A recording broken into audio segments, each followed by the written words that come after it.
Update. Am I the a-hole for refusing to give my daughter back to her biological mother? Original post. To avoid confusion, my daughter Millie, 14, is biologically my niece. So what happened was, years ago when Millie was about 3, my sister/her mom Layla, 38, left to work in another country, leaving Millie in my 44 male care. Millie's father died before she was born. Layla had promised to send money for me to take care of Millie and that she'd call and visit as often as she could, until she could take Millie to live with her permanently. After she left, she called probably 3 times in the first 2 months and then went AWOL. For years, I'd tried to find out what happened and assume the worst, only to hear from one of her friends a couple of years later that she got married to someone else and has an entire new family. I was heartbroken because Millie would ask when her mom was coming back, and I never knew what to say except soon. But even she grew tired of it and realized when she was about 8 that her mom wasn't coming back anytime soon. That's if she was coming back at all.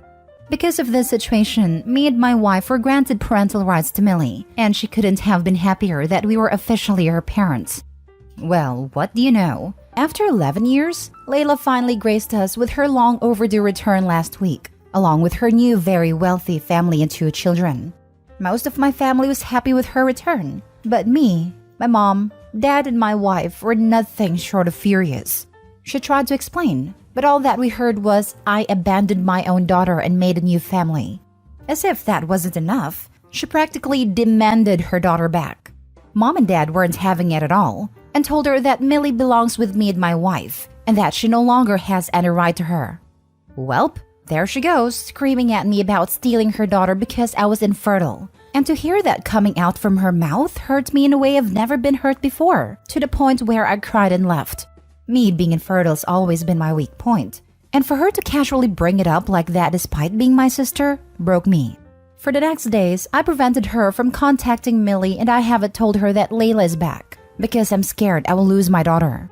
I'm a human being too. I get attached, especially to someone I've had to raise, that too out of my own pocket. Not that I'm complaining. I believe Millie's my daughter, and I can't let her go back to the very same woman who abandoned her. Does this make me the a-hole? Now for the top comments before reading the update. Not the a-hole. She did nothing to raise her for past 11 years, and your parental rights are legal. With that said, Millie's about 14 now, so perhaps the better way is to ask for her opinion and who would she prefer to stay with. As much as this was my biggest fear, I guess it's only fair she gets to make the decision. I was leaning towards everyone sucks here, but this comment about letting your daughter choose make you absolutely not the a-hole. Your sister is cruel and selfish. She will certainly go behind your back, and I'd even bet she would lie to your daughter about you blocking contact for all those years. Show that you're the honest parent. Be approachable, and I'm sure you'll get the outcome you want. Good luck with it all. How the heck could OP suck here? I guess raising a child for 11 years and then giving her to a parent that abandoned her once is a good idea? Seriously, what the actual heck? Not the a-hole. You are her parents. If the state has granted you parental rights due to child abandonment, you are her parent. If your daughter wants to see her biological mother, I wouldn't prevent her from doing it at the end of the day. However, you are still her parent. Edit. I'd like to thank each and every one of you. All your criticism is valid, and I really appreciate you guys for making me realize that I might lose my daughter by keeping the return of her mom away from her. I'd also like to apologize for the way I've phrased some of the things. By no means do I think of my daughter as some possession. She is her own person and doesn't belong to anyone. As such, I've changed the phrase belong to belong with to accurately represent what was meant. I love you guys for all the support you've given me, and I definitely will consult a lawyer. Me and my wife have agreed to tell Millie about her mother tonight, and we will make sure it's all about how she feels and not about us. Now for the first update. I would like to apologize for not responding to the comments and messages I've received lately. Things have been tough ever since we told Millie about Layla's return. After all the support and advice, you deserve an update on the situation. I don't even know where to begin, really. Everything has been a mess. Way too much happened the day after we told Millie. Since there's no word limit here, I'll try getting into as much detail as I can. That night, we told Millie that Layla had returned, and for a good few minutes, she was looking at us, as if waiting for us to say we were joking. But after she realized we were not, she broke down into tears and it hurt. Of course, she wanted to know more, and though we were hesitant, we ended up telling her about Layla and her new family. I had never seen her that furious. She was all over the place, throwing stuff around, and we let her because she needed to let it all out. For the night, she refused to talk to me since I should have told her the moment she came back, and my wife stayed with her for the night. Her anger subsided by morning, and we patched things up. At first, she wasn't sure if she wanted anything to do with Layla, but we let her make that choice, and she wanted to see her. And oh, so God help me with that woman. We set up the meeting for Millie and Layla, but she brought her entire family to the house, along with her expensive gifts, and everything went downhill from there. I need to mention a very important part that should have made Layla realize she truly abandoned Millie. Along with the family was her sister-in-law Tanya, who is about the same age as her. When both of them entered, Millie could not even recognize who amongst them was Layla, and they looked worlds apart from each other. I had hoped that was enough to convince her to see what she did, but she carried on and pointed out that she was Layla, all while attempting to get close to her, even when Millie was clearly distancing herself. It got so bad that my wife had to come in between them, and her husband had to pull her away. That's when she started yelling at my wife for coming in between her and Millie, also accusing my wife of replacing her. What was there to replace? She was never there to begin with. And wow, what a first impression she made to the kid she abandoned. Millie became infuriated once more and things were said. When I say she said what needed to be said, I mean it. It was a serious situation, but me and my wife were struggling to hide our smiles when Millie told Layla off. She called her cruel, selfish, disgusting, evil, and many more vile words to express her hatred towards her. Tanya had to take Layla's kids outside. Normally, I would not entertain the vocabulary Millie was using, but for this specific instance, I just had to allow it. She was too worked up after this, and I had to take her upstairs to calm down. Now it was just me and my wife versus Layla and her husband, and along came the usual chorus. She accused us once again, now saying we influenced Millie to hate her. She was in tears, and for a minute I felt sorry for her. My wife politely asked we discuss this like adults. Now the revelations begin, and honestly, I rest my case. As we were recalling events of the past and why Layla never contacted us again, Jeremy, her husband, was visibly confused. He looked lost, completely lost, to the point where I thought he wasn't feeling well, and I offered to take a walk. And well, we started talking about this matter and I was beyond shocked. According to him, when he and Layla met, she never said anything about a child, and only after the marriage did she reveal she had a child. Not by choice anyway, because he found out from one of my billion texts to her regarding Millie. She further lied and said my family forced her to give up her child to me because I was infertile and desperate for a child that shared blood with me. But it doesn't end there. When Jeremy wanted to read the rest of the texts, she deleted them because I was apparently insulting and making threats to her that were so disturbing she didn't want Jeremy to see them. Of course, I showed him the text from my phone, and he couldn't believe it. It gets even worse. It was said that I was preventing her from contacting Millie, and she didn't even want to involve the police in the matter because me and my family were dangerous. So she thought it was best not to contact us anymore to protect her new family. At some point, I was thinking to myself how incredibly stupid Jeremy was to believe Layla's blatant attempts to cover the fact that she abandoned a child. But I feel for the guy. He was probably so smitten with my sister, just like all her exes, that he failed to see through her pretentiousness. I didn't even get to ask why they chose to come back now, because Jeremy was angry and he went back inside fuming. They were fighting so loudly I had to send them outside. It was clearly going to get violent, and we had to physically separate the two. Jeremy took Tanya and the kids and left, leaving Layla there. My very empathetic wife let her stay in our house since she was wailing so much, and honestly, after all the lies, I couldn't care less about her. I did ask Millie if she was okay with Layla spending the night, and after seeing Layla break down like that, I wasn't surprised she let her stay. She made it very clear the only reason she was allowing it is because she's not like her, and that was enough to let me know we've been doing a good job raising her. She also said she was still waiting for her to explain why she abandoned her and why she chose to come back now. We did get to discuss how she felt about Layla overall, and needless to say, she was very disappointed with her approach. I took the chance to assure her she wouldn't be pressured to side with me and my wife, and that she can get to know Layla if she wants to. We would always love her no matter what. She assured me she wouldn't be going anywhere, and it was very emotional for me because my heart was at ease hearing her say that. Layla and Jeremy are still not talking, so Layla lives with us for now, since my parents don't want her at their house either, and my wife thinks it's too unstable to be left alone. But the more she delays us telling the truth, the faster her time is running out in the house. I just don't recognize my sister anymore. She was never like this. My parents raised her so well.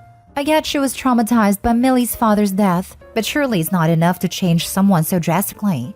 And to abandon your child despite knowing you're the only parent they have left, then coming back after a long time to take her away from people who love her? It just makes it hard for me to sympathize with her. I doubt any one of us will take this to court, now that Layla's husband knows the truth. Give her a time limit. A week should be enough for her to get her act together enough to move forwards. Any longer than that, and you would be actively harming your daughter by having her around. Good luck on your next moves. Oh, don't worry about that. She has until tomorrow to answer Millie's questions.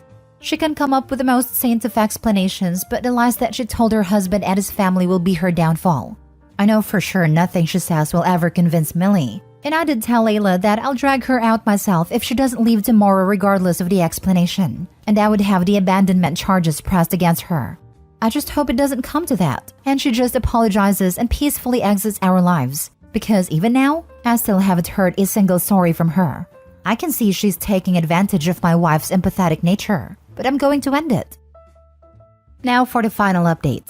I've been noticing a lot of traction for my updates, and I can see you all want an update. As for the text messages, I've always kept them over the years ever since Layla went AWOL.